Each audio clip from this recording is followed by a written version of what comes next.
नमस्ते सर, मेरा नाम अदिति सिंह है और मैं हिंदी ऑनर्स की छात्रा हूँ। जी। मेरा सवाल आपसे ये है कि अगर आपको भारत का एजुकेशन मिनिस्टर बनने का अवसर मिले तो आप हिंदी को लेकर कौन से नए बदलाव करना चाहेंगे या कौन सी नई पॉलिसीज को इंट्रोड्यूस करना चाहेंगे? पहली बात तो ऐसा होगा नहीं, है ना। कोई मुझे क्यों बनाएगा। लेकिन अगर मैं इस हाइपोथेटिकल सिचुएशन में चला ही जाऊं कि मैं भारत का शिक्षा मंत्री बन जाऊं, इसमें एक समस्या ये है कि भारत में शिक्षा समवर्ती सूची का विषय है।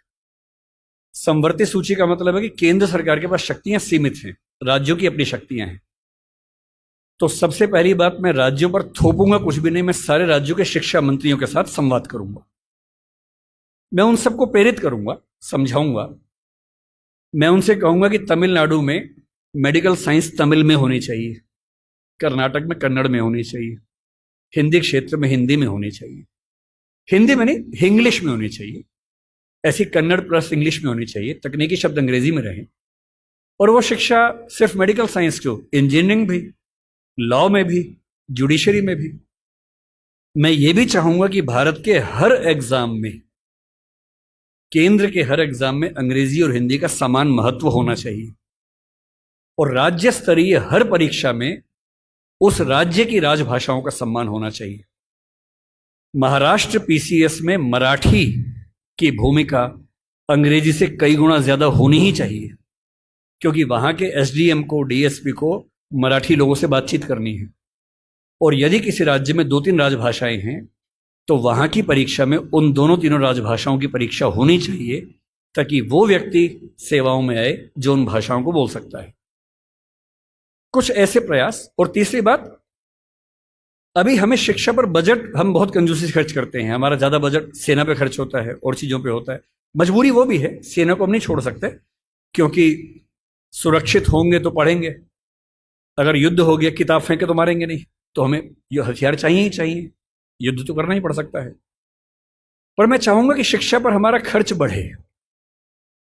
एक ऐसी भाई, हिंदी में समस्या क्या होती है, और ये हिंदी के साथ बाकी भारतीय भाषाओं में, आपको हर विषय में अच्छे अध्यापक ही नहीं मिलते हैं।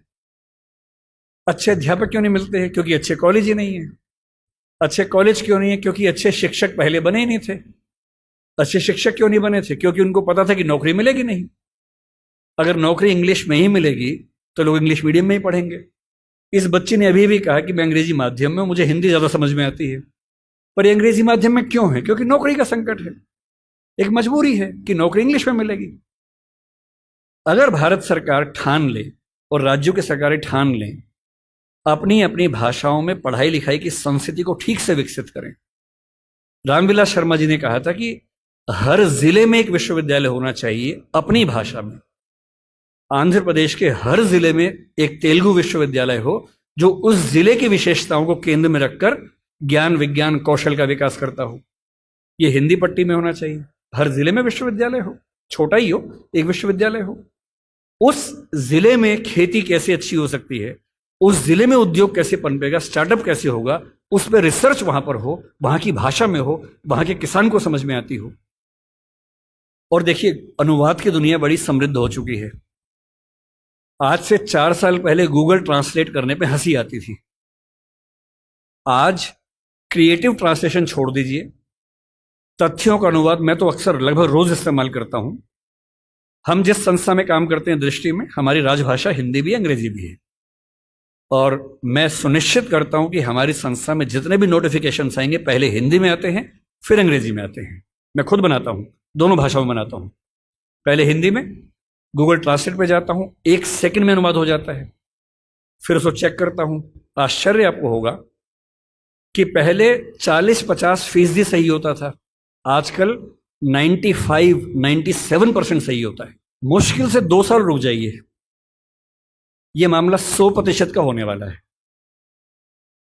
जिस दिन 100% का हो गया, उस दिन हिंदी वालों का यह बहाना खत्म हो जाएगा कि हिंदी में कंटेंट नहीं है। आपको अंग्रेजी का जो अखबार पढ़ना है, आज से 2 साल बाद पता क्या होगा? आप नेट पे जाएंगे, द हिंदू मान लीजिए पढ़ना है आपको, आप द हिंदू पे जाएंगे, नीचे क्या लिखा होगा, कौन सी भाषा में पढ़ेंगे, सारी भाषाओं के नाम होंगे, यहां तक कि स्पेनिश और फ्रेंच भी लिखा होगा। आप हिंदी क्लिक करेंगे, पूरा अखबार हिंदी में आएगा आपके सामने। फिर क्या बहाना बचता है?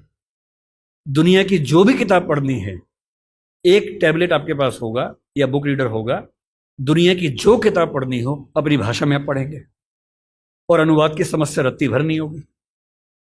मुश्किल से 5 से 10 साल के बाद ऐसी डिवाइसेस आ जाएंगी, ईयरफोन लगा होगा आपके कान में, आप जैसे मैं भी जब विदेश में जाता हूं, जहां अंग्रेजी चलती है वहां दिक्कत नहीं आती। अब जैसे मान लीजिए मैं ऑशविट्स, एक आपने सुना होगा जहां नाजी अत्याचार हुए थे, मैं 2 दिन पहले पोलैंड में वहीं गया हुआ था, वहां हर चीज पोलिश भाषा में लिखी हुई थी, कहीं कहीं अंग्रेजी थी। अब समझ में नहीं आ रहा कैसे पढ़ूं।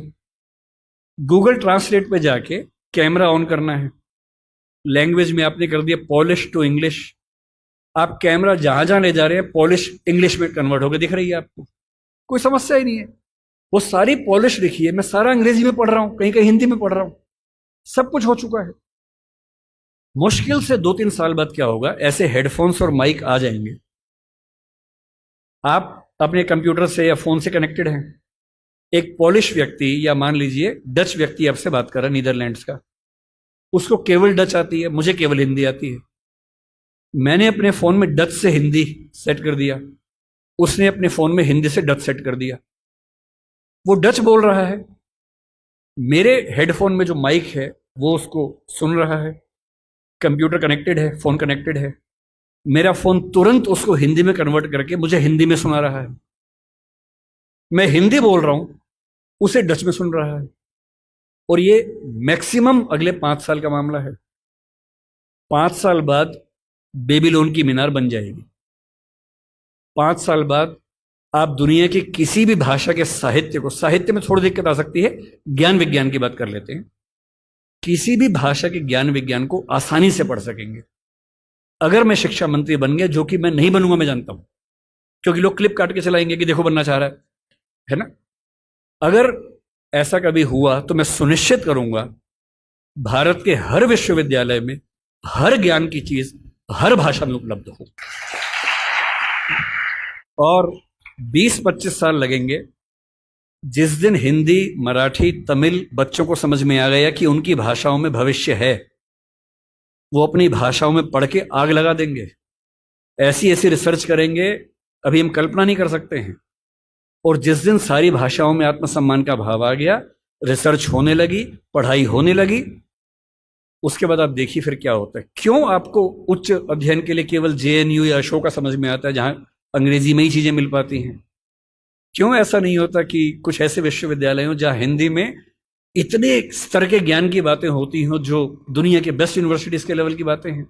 क्यों हार्वर्ड जैसा स्ट्रक्चर हिंदी में नहीं बन सकता, येल नहीं बन सकता? एकदम बन सकता है। लेकिन सरकार को 20-25 साल ताकत लगानी होगी, एक विजन रखना होगा, और जो तकनीकें हमारे ज़माने में आ चुकी हैं उन तकनीकों के होते हुए ये बिल्कुल मुश्किल काम नहीं है, एकदम आसान काम है। बस एक विजन हो, दृढ़ इच्छा शक्ति हो, और 20-25 साल का समय, एक पीढ़ी गुजरने का समय। आप ऐसे चेंजेस 2 दिन में नहीं कर सकते, एक पीढ़ी लगती है, और हर पीढ़ी के साथ वो चेंजेस आपको नजर आते हैं। मैं ये करूँगा।